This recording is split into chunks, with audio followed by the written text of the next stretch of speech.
गणेशाय नमः। सभी सौभाग्यवती स्त्रियों के जीवन के संकटों का नाश हो। जय हो श्री गणपति भगवान की जय हो।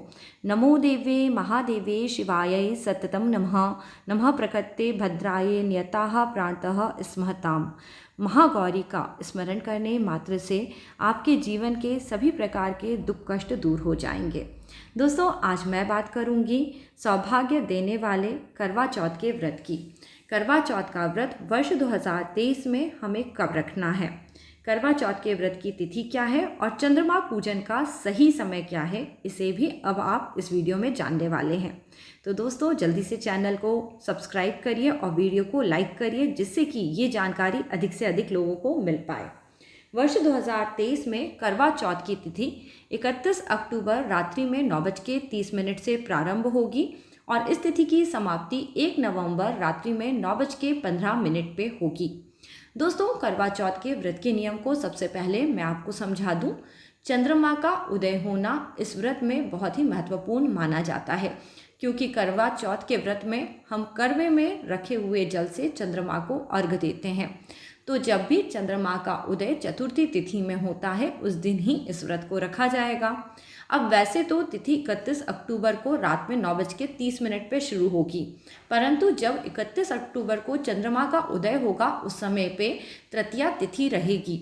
इसलिए 31 अक्टूबर 2023 की तारीख को कोई भी स्त्री इस सौभाग्यशाली व्रत को न रखे, क्योंकि उस दिन तीज का चंद्रमा होगा जिसको हम अर्घ्य नहीं देते हैं। आप सभी को 1 नवंबर 2023 की तारीख को चतुर्थी की तिथि में उदित हुए चंद्रमा का ही पूजन करना है और इसी दिन पे व्रत रखना है। यह व्रत बहुत ही सौभाग्यशाली होता है। इस व्रत को करने से पतियों के दुख कष्ट दूर हो जाते हैं और यदि आपकी शादीशुदा जिंदगी में भी कोई परेशानी दुख कष्ट चल रहा होता है तो उससे भी आपको अवश्य ही मुक्ति मिलती है।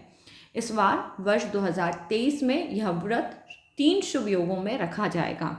पहला है सर्वार्थ सिद्धि योग, दूसरा है परिधि योग और तीसरा है शिव योग। इस प्रकार से इस व्रत को रखने से आपके जीवन में सुख और सौभाग्य की वृद्धि होगी। इस व्रत को माता पार्वती ने शिव जी के लिए रखा था, द्रौपदी ने पांडवों के लिए रखा था। इस प्रकार से इस अखंड सौभाग्य का वरदान देने वाले व्रत को स्त्रियां कई कालों से रखती आ रही हैं, जिससे कि उनका वैवाहिक जीवन खुशहाल रहे। अब दोस्तों, मैं आपको चंद्रमा उदय का समय बता रही हूँ। चंद्रमा उदय पे होने पे ही आपको चंद्र देवता को अर्घ्य देना है और इस व्रत को पूर्ण करना है। तो दोस्तों, आपको यह व्रत सुबह से रखना होगा। यह व्रत निर्जला रखा जाता है। जो भी सौभाग्यवती स्त्रियां हैं, शादीशुदा महिलाएं हैं, जो लोग इस व्रत को पहली बार कर रहे हैं या उठाना चाह रहे हैं, इस बात का ध्यान रखें कि निर्जला आपको रहना होगा और आपको अपने पति के दीर्घ आयु के लिए भगवान से प्रार्थना करनी होगी। सुबह 6:33 पे सूर्य उदय होगा और रात में जब चंद्रमा का उदय होगा तब तक आपको व्रत रखना है। तो रात में चंद्रमा का उदय 8:15 पे होना शुरू हो जाएगा।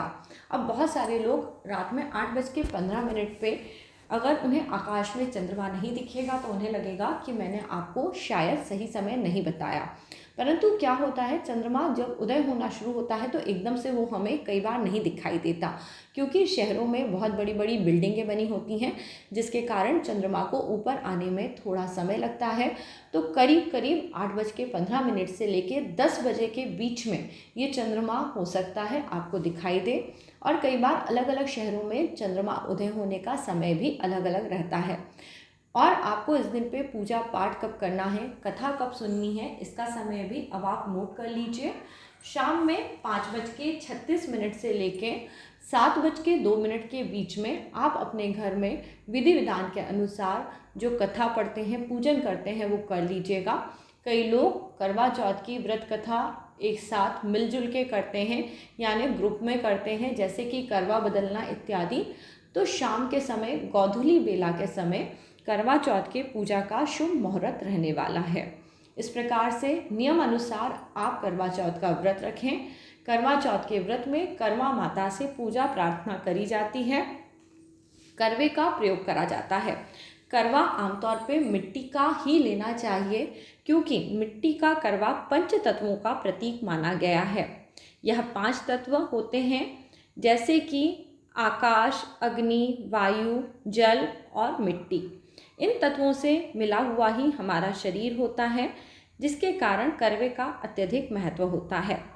करवे की जो मिट्टी होती है उसे पानी में गलाया जाता है, फिर उसे आकार दिया जाता है और उसके बाद उसे हवा या धूप में सुखाया जाता है, फिर अग्नि में पकाया जाता है। इसी प्रकार से सभी प्रकार के जो तत्व होते हैं जिनसे मनुष्यों का निर्माण होता है, वह इस पंच तत्व में और इस तरह से करवे में समाहित हो जाते हैं।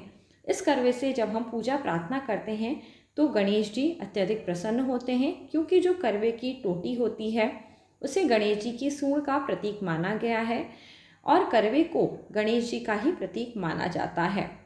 इस प्रकार से हम करवे के द्वारा अपने पति का और करवा चौथ माता का पूजन करते हैं और इसके बाद छलनी से पति को देखते हैं।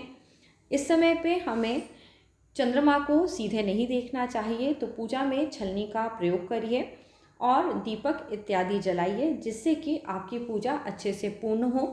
करवा चौथ का पूजन कैसे करा जाता है, वैसे तो नीता विक्रम चैनल पे इसका पूरा वीडियो है, आप देख सकते हैं। ये वीडियो चल रहा है, इसी का एक और वीडियो आप नीता विक्रम चैनल पे जाके देखिए। और आज आपको मुहूर्त संबंधी ये जो जानकारी मैंने दी है, यदि अच्छी लगी है तो वीडियो को लाइक करिए और नीता विक्रम चैनल पे ज़रूर बने रहिए। अगला वीडियो लेके आपसे जल्दी ही मिलूँगी। यदि आपके कोई सवाल हो तो उन्हें कमेंट सेक्शन में ज़रूर लिखिएगा। जय माता रानी दोस्तों।